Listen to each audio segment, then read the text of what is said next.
Hello guys! Sa video ito ay ipapakita ko sa inyo kung paano ba i-convert yung ating GGives into cash. Dati kasi nagagamit lang ang GGives kung bibili ka lang ng mga items like appliances. Pero ngayon pwede mo na siyang i-direct as cash. And ito nga yung ginagamit ko sa mga clients ko kung paano i-convert yung mga GGives nila.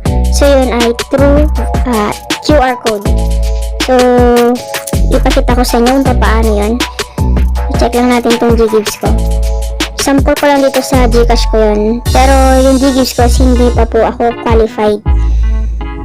Ayan, makikita nyo, your account is not yet qualified. Pero papakita ko pa rin na talagang gumagana po yung QR para sa GGives. So click lang natin dito yung QR sa baba.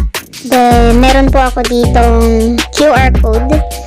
Just in case man na magpa-cash out kayo ay ibibigay ko ito, of course. Ayan, ito yung QR. Then done lang.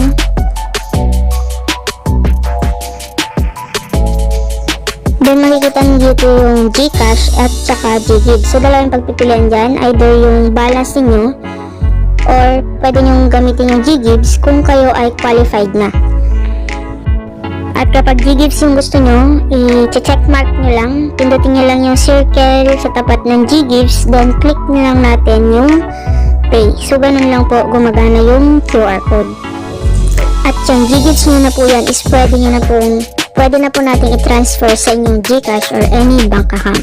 Sa mga magpapaka-shout naman po, pwede po kayong mag-message sa akin, sa aking Facebook. And pwede din kayong sumali sa aking GC. So, dito na po lahat ng mga clients ko. Lahat ng mga proof ko sa mga nakatransact ko, dito na po silang lahat. So, kung makikipag-transact po kayo, ilalagay ko na lang sa comment section yung aking FB link or sa description po. So, add nyo na lang po ako, message nyo na lang po ako dito sa aking account, JMC Mina po. Yan.